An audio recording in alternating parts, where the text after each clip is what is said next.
O amor que o Senhor da Igreja nutre por seu povo deve impeli-los a viver dignamente. Olá, sou Paulo Eduardo e nós estamos chegando para mais um estudo bíblico aqui no canal Minuto Missionário. Seja muito bem-vindo, muito obrigado por já estar aí do outro lado nos acompanhando. Eu fico sempre feliz e agradecido a Deus por cada um que tem nos acompanhado diariamente. Todos os dias, 6 horas da manhã, tem estudo novo aqui neste canal. Nós estamos estudando a Bíblia, versículo por versículo, observando as cartas, as epístolas, em estudos expositivos, com muito cuidado com o texto bíblico, olhando o seu original, o seu contexto e trazendo lições para as nossas vidas. E eu te convido a nos acompanhar sempre aqui. Agora estamos estudando a carta que Paulo escreve aos Filipenses. Estamos já com quase 40 estudos aqui, estudando esse texto com muito cuidado. Estamos ainda no capítulo 2. E se você ainda não é inscrito neste canal, eu peço que você se inscreva. Faça a sua inscrição, clique no sininho para ser notificado sempre que entrar um vídeo novo. E ao sair daqui, não saia sem deixar um joinha, um gostei, um não gostei, fazer um comentário e compartilhe. Mande esse vídeo para mais pessoas. Coloca nas suas redes sociais, nos seus grupos WhatsApp, aquele amigo, aquele irmão, para que essa mensagem possa chegar também a mais pessoas. Te convido agora a me acompanhar em mais um estudo. Vamos? Nós estamos no capítulo 2 aqui da carta que Paulo escreve aos Filipenses. Nós vamos hoje olhar o primeiro versículo. Paulo vai falando da importância vital, não é, da unidade da igreja. Versículo 1 do capítulo 2, Paulo diz assim: se há, pois, alguma exortação em Cristo, alguma consolação de amor, alguma comunhão do Espírito, se há entranhos, afetos e misericórdias. Paulo vai falando sobre os alicerces desta unidade que ele vem trabalhando aqui em relação à igreja de Filipos. A igreja de Filipos que enfrentava alguns problemas sobre a unidade. Problemas externos, não é? Vinham de fora, ataques e também problemas internos entre eles. E Paulo vai trazendo algumas exortações. E antes de exortar a igreja sobre a questão da unidade, Paulo dá uma base doutrinária para isso, que Paulo sempre fazia, né, nas suas exortações. Existem 4 pilares que sustentam a unidade cristã. E esses pilares, eles não são criados pela igreja, mas eles foram estabelecidos, são dádivas de Deus à igreja.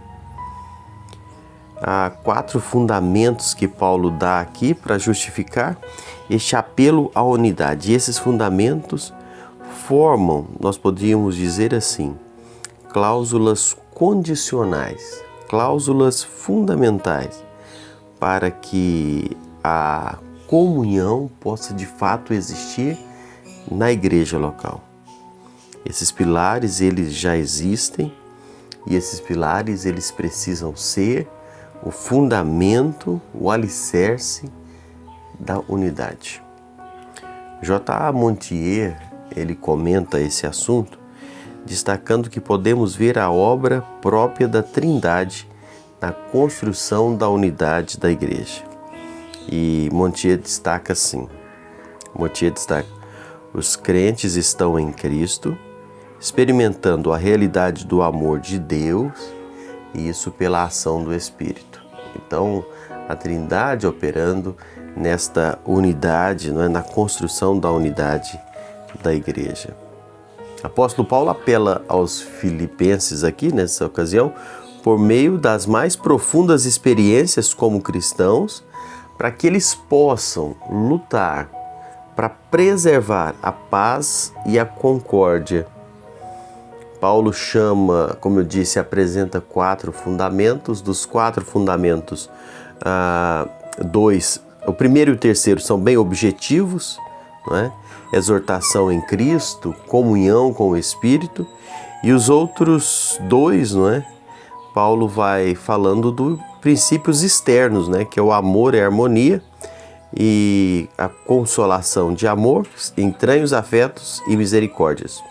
Paulo trata essa questão com muito cuidado e fundamentando em aspectos bem práticos e diretos que podem e devem ser exercidos na nossa vida enquanto cristãos. E o primeiro deles nós encontramos aqui no versículo 2, Paulo já começa dizendo: se pois alguma exortação em Cristo.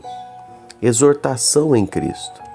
A palavra grega que Paulo usa aqui, a palavra paraclesis, ela sugere que há uma obrigação colocada sobre os filipenses, oriunda diretamente da vida comum em Cristo. Eles têm, a igreja, uma vida comum em Cristo. Então o que eles precisam? Eles precisam trabalhar juntos e trabalhar em unidade, em harmonia. Porque a igreja está unida em Cristo. E ele começa dizendo essa exortação em Cristo. Paulo está convidando os filipenses a lembrar aquele status de igreja amada por Cristo. Essa unidade em Cristo deve ser preservada. Bruce Barton diz assim: todo crente tem recebido encorajamento, exortação e conforto de Cristo. Essa experiência comum, ela deve unir os crentes em Filipos.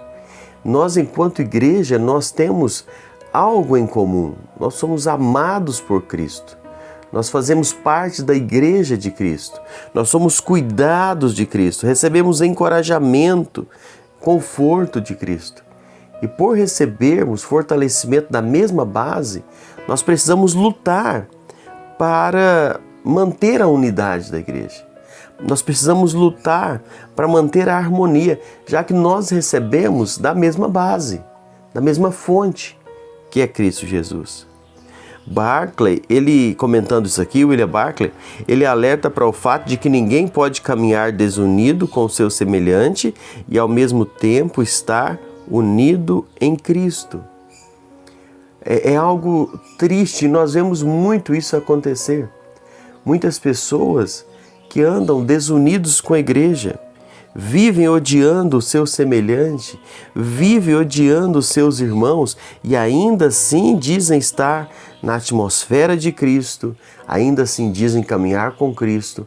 Eu não sei se você já viu pessoas que andam assim, não tem prazer em estar com a igreja, não tem prazer em ter comunhão com a igreja, vivem falando mal dos irmãos, criando problemas, e você vai conversar com essa pessoa, a pessoa diz: não, com Deus eu estou muito bem, não tem problema, minha vida espiritual está boa, eu só não suporto os irmãos, eu não suporto fulano, não gosto, mas com Deus eu estou bem.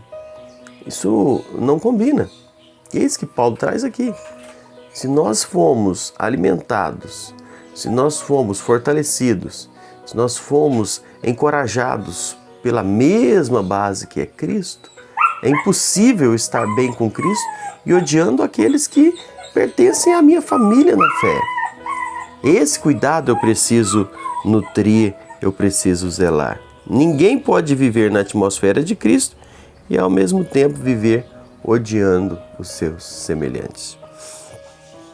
Outra coisa no versículo 1 aqui que vale a pena observar ainda é a consolação de amor.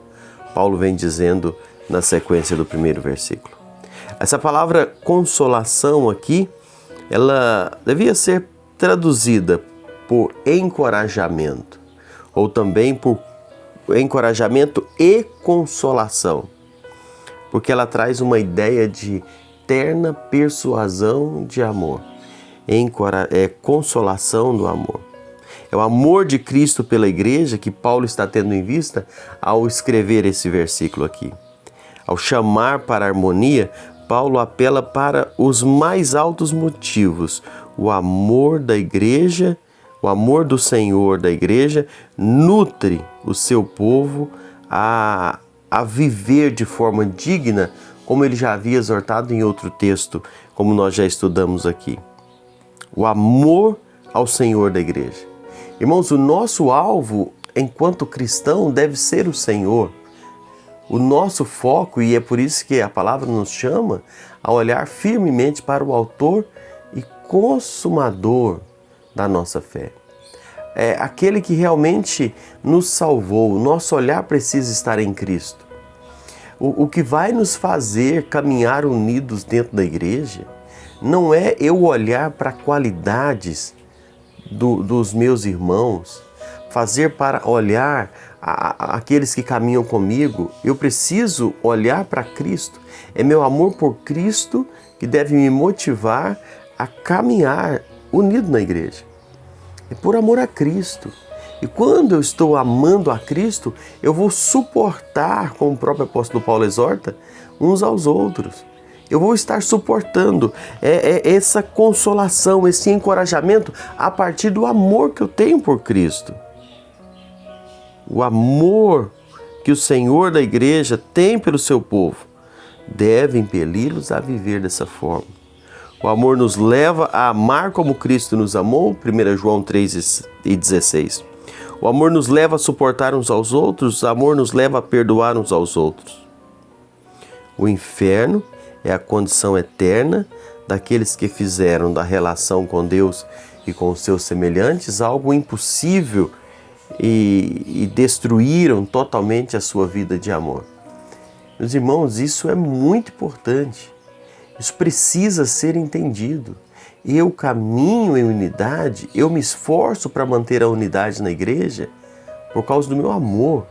Amor primeiramente por Cristo e que é refletido no amor que eu tenho pelos meus irmãos, em suportar, em tolerar, em ter paciência, em entender. E é essa a base que nós precisamos ter.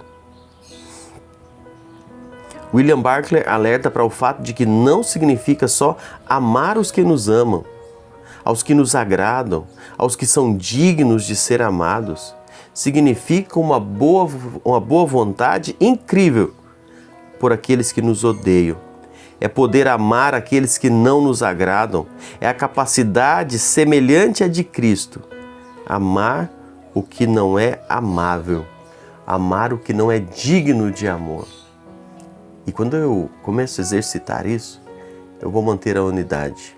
A unidade na igreja, que é um fundamento tão importante para a nossa caminhada cristã. Quando nós não entendemos isso, a igreja começa a perder a harmonia. A igreja começa a existir os seus grupinhos, as suas panelinhas. Eu não gosto do fulano, não gosto do Beltrano, não quero trabalhar com fulano, não quero caminhar com Beltrano, eu não suporto mais fulano. E começam essas rachaduras no seio da igreja. Isso é triste. A igreja em Filipos precisava dessa exortação e como hoje as igrejas precisam pensar nisso e levar isso a sério. Então, o primeiro fundamento, exortação em Cristo. Segundo, consolação com o amor. Hoje eu vou deixar essas duas. Que Deus nos ajude a entendermos e viver isso para preservarmos a unidade da igreja. Que Deus te abençoe.